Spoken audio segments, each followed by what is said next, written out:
Hostia, qué chungo. Obsesivo, perfeccionista y honesto. Hedonista, introspectivo y molón. No he querido, o sea, ha pasado, ha ocurrido así. O sea, yo tenía un momento muy malo antes de la pandemia y una crisis mental muy grave, y entonces empecé a hacer psicoanálisis y tal, y empecé a mirar mucho la infancia, y ya en un primer momento tenía la foto pensada, que la foto que hay en el disco de la portada de que soy yo de niño, que esa foto fuera de alguna manera la portada del disco. Lo que no sabía era que la iba a quitar, la iba a descontextualizar y le iba a poner ese fondo como de lava y de infierno. Pero bueno, pues al hacer el psicoanálisis y al empezar a abrir, a ver qué es lo que había, pues entonces salió, pues yo creo que una vivencia que habrán vivido, yo creo que casi todos los niños del colectivo gay. Pues que desde mucho más pronto de lo que te imaginas te das cuenta de que eres diferente. Entonces en la infancia lo que se está formando con los hablares y los decires de los demás, se te va trenzando lo que es la carcasa de tu personalidad y de tu cuerpo y de tu ser. Y si eso, en vez de con amor y con algo habilitador que te dejan que seas tú mismo y que se cree tu identidad y todo eso, y lo vas formando hasta la adolescencia, que es cuando a los 13 años se cierra toda la personalidad, si nosotros lo único que recibimos es no puedes ser así, no puedes tener esa pluma, no te pueden gustar los chicos, no te puedes vestir, porque claro, la sexualidad es una cosa mucho más importante, mucho más amplia que lo que es tu orientación sexual o lo que es el coito. O sea, la sexualidad es el encuentro íntimo con el otro, es cómo pues eso, cómo eres tú, cómo te vistes, cómo quieres hablar, cómo te quieres disfrazar. Y si desde muy pequeño te están castrando y diciendo así no, así no, así no, así no, al final lo que se forma es una persona pues muy frágil, con esa carcasa que está muy hecha como con celo. Y entonces yo creo que nos pasa mucho que nos creemos que la meta es salir del armario y empezar a llevar nuestra vida como homosexuales, y al final esa es la casilla de salida. Y cuando llegas allí, pues estás ya muy vapuleado. Y entonces llegamos todos un poco con muchas heridas emocionales, y entonces muchas veces, en vez de volcar mucho amor dentro del colectivo, yo creo que nos acabamos tratando entre nosotros un poquito mal, y creo que estamos muy centrados siempre en hablar de cómo nos ve el mundo hetero y que no nos quiten nuestros derechos y todo eso, y creo que no hablamos de manera honesta de los problemas que tenemos dentro del colectivo, que me parece que son muy importantes, porque realmente nuestra vida la estamos haciendo entre nosotros, entre gays, entre personas del colectivo LGTB. Entonces me parece que ahí hay un tema del que creo que nadie habla. Muy difícil, no te puedo decir que ha sido una experiencia ni positiva ni liberadora. Que ha salido, que yo sin querer sí que me había planteado hacer un disco de canciones y que no tuvieran un argumento ficcionado como los anteriores, yo tenía como un alter ego y entonces me imaginaba siempre mundos muy distópicos. Pero eso, al hablar de la infancia y del proceso, porque claro, a mí lo que me ha pasado fue como en el 2019, que ya venía de una depresión muy grave en el 2018, entonces es un periodo como de 5 años hasta aquí. Y entonces, sin querer, el disco ha sido reflejo de todo eso, sin contar la pandemia y todo el lío apocalíptico que hemos tenido. Entonces compuse las 3 primeras canciones, las hice más o menos en orden cronológico. Empecé en el 2018, luego tuve que parar porque me dio la gran crisis y estuve 1 año y medio sin poder hacer nada, y luego pasó lo de Killing Eve, y entonces me puse un estudio y entonces tenía más librerías de samples y más historias, y entonces revisé un poquito las canciones que tenía, y entonces empezó la cosa a tomar cuerpo por otro lado, y al final me salió una cosa más introspectiva y más triste, que es realmente donde yo me siento cómodo. Las canciones pop son muy difíciles, son muy complicadas de hacer. Es un poco como cuando en el cine, en la comedia, se le da menos valor, y lo de hacer acentos y disfrazarte y adelgazar mucho y hacer un papel muy dramático es como siempre carne de Oscar, pero si eres un actor cómico, pues no. Pues con la música pop yo creo que pasa un poquito igual. Las baladitas son muy lustrosas y parece que eres un artista muy verdadero y muy a tener en cuenta, y hacerte el típico hit pues es muy complicado, que estén todos los ganchitos puestos y que funcione. Siempre los he visibilizado, o sea, mis 2 primeros discos tenían nombre de fármaco, Dormicumi y Rexer Flash, pues porque yo nunca lo he vivido como una cosa extraña, como algo que no tenga que hablarse. O sea, es que ha estado siempre ahí. También es verdad que cuando tienes un cuadro crónico, tienes un trastorno grave que te debilita y que te incapacita, en cierto modo, pues te define un poco. Y entonces, ¿qué pasa? Que también la gente te hace muchas preguntas incómodas. ¿Y qué te pasa? ¿Y por qué no sales de casa? Pero ya llevas muchos años así, pero ¿qué es exactamente lo que tienes? Pero dile el nombre. O sea, de repente están como... Y al final, pues de repente coges y dices en plan de, pues me pasa esto. A lo mejor lo dices para que te dejen en paz, pero te acabas acostumbrando a decir, pues tengo un trastorno de personalidad, de tal. Entonces todo el mundo se queda como... ¡ah! Entonces te dejan un poquito tranquilo. O sea, nunca he hablado del tema ni para dar pena, ni para decir que me den el Oscar al sufrimiento, ni porque yo también soy muy de hablar en plata. Es que me parece que todo es muy normal y que hay que hablarlo todo como lo que es, cosas que nos pasan a todos los humanos, que no es cuestión de estar chalado. Si tienes mente, tienes salud mental, buena o mala. Si no tienes mente, es que a lo mejor te falta un poco un hervor. Entonces es mejor tener siempre algo, aunque sea.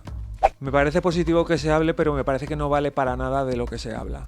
Porque lo que se está es hinchando un hashtag, un eslogan, es como el negocio del yoga, la meditación y el mindfulness. Entonces está Instagram repleto de carruseles de fotos con frases de libros de autoayuda, pero lo que es el sistema no funciona.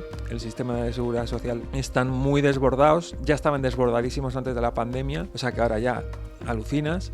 Es que no se le da a la gente ningún tipo de ruta. ¿Qué tienes que hacer? ¿A dónde tienes que ir?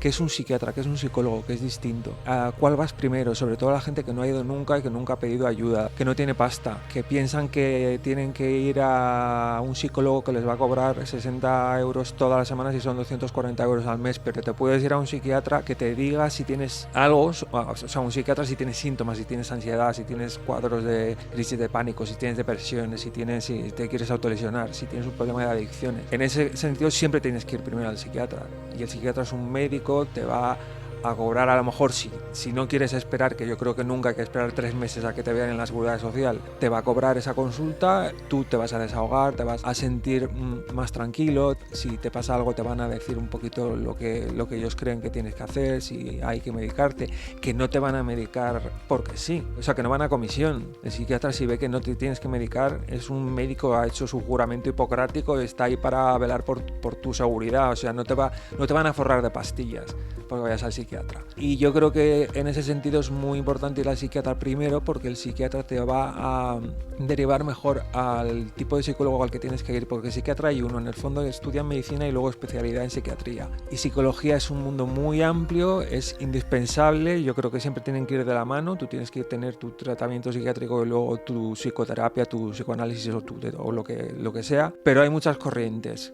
Y según lo que te ocurra, te va a venir bien una u otra. Y los psiquiatras normalmente tienen gente de confianza a la que derivan constantemente según los trastornos que tengas. Entonces me parece que es más fácil empezar por ahí. Y luego hay 2 webs que yo recomiendo que están muy bien, que son doctoralia.es y masquemedicos.com. Es como una especie de LinkedIn público para que tú veas quién es el profesional que te han recomendado, en qué está especializado, que esté colegiado siempre. Luego hay gente por ahí que se saca un título de coach en 2 meses y se pone a pasar consultas consulta y no deberían de pasar consulta. Toda esta gente que a lo mejor ves que llevan 6 años yendo a terapia, no mejoran y dices, ¿quién es este tipo al que estás yendo? Pues yo creo que hay que hacer un poquito de Sherlock Holmes, investigar un poquito a quién ir y siempre mirar en estas webs porque hay muchas opiniones, o sea, como puntuaciones del profesional. Si es muy bueno, va a estar petado de opiniones a favor, y si hay algo malo, va a estar ahí. O sea que yo creo que es bueno buscar antes de elegir un profesional. Si no hubiera volcado toda esa energía obsesiva que tengo en la música, probablemente hubiera acabado con un brote psicótico y con una cosa mucho más grave. Porque yo al final soy muy obsesivo, tengo un trastorno obsesivo y entonces mi cabeza produce demasiado ruido, pensamientos que no valen para nada, y con Psychotic Beats, al hacerlo todo yo, curro como una bestia y entonces tengo el 80% de mi mente está puesto en el disco que estoy haciendo en ese momento y cuando lo estoy haciendo es cuando yo estoy más relajado. Cuando lo saco es cuando de repente yo estoy como sin brújula, deseando cerrar la promoción, cerrar el capítulo, y entonces de repente la cabeza empieza otra vez a funcionar otra vez pensando en lo siguiente, y entonces es cuando ahí ya yo me centro. Pero para mí estos momentos de lanzamiento y tal son un poco terribles. Lo que es curativo es componerlos, pensarlos, de qué va a ir, qué portada le vas a hacer, qué sonido quieres que tenga, pero luego grabarlos es un dolor de huevos, es mucho trabajo. Currarte la voz, ensayarte las canciones, que te funcionen las cosas, porque luego, por ejemplo, a mí este disco me ha costado mucho terminarlo, porque he tenido que bajar emocionalmente a un sitio muy feo, y cuando he bajado he tenido muchos problemas técnicos, de esto no me acaba de cuadrar, no sé qué hacer con esta canción, tengo esta aquí que no sé cómo hacer que el sonido sea cohesivo, y en esas historias técnicas a veces son muy tediosas y tardas mucho tiempo en hacer que todo encaje, ahí el cubo de Rubik.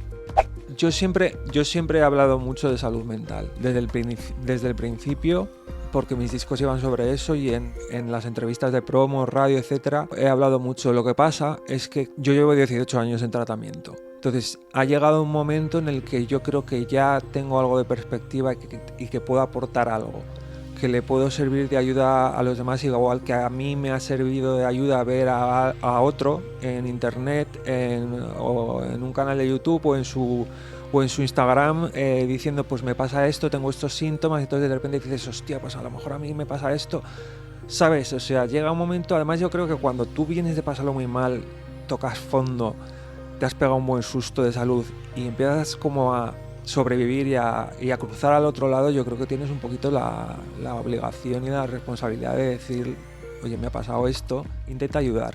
Porque al principio, yo los primeros discos, yo hablaba, pues bueno, pues mis discos van en torno a esto porque tengo este problema, pero estaba completamente perdido, no podía ofrecer ninguna perspectiva, ni tenía tampoco tantas experiencias, que 18 años son muchos.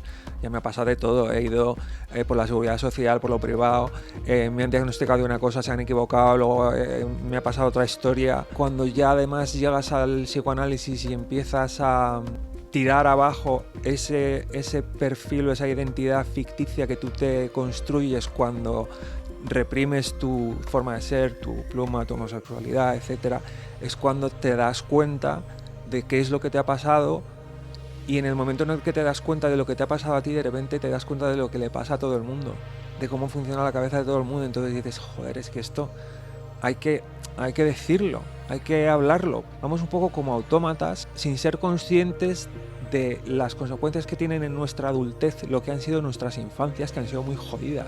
Y ahora estamos con todo el lío de lo que está pasando con el colectivo trans y la manifestación del otro día y tal. Yo creo que hay que hablar mucho más de lo que nos pasa y de difundir en los contenidos y en las revistas y en los medios LGTB que hay unas cosas constantes que nos pasan a casi todos, y que eso tiene solución, y que debemos de ser más conscientes de qué es lo que nos ocurre. Hola chicos, pues yo soy Andrés Costureras de Psychotic Beats, y mi nuevo álbum Festering se publica este viernes 28. Lo podéis comprar también en vinilo, si puede ser, en mi Instagram. Y nada, os mando un beso muy fuerte y que nada, a pelear, que vienen curvas.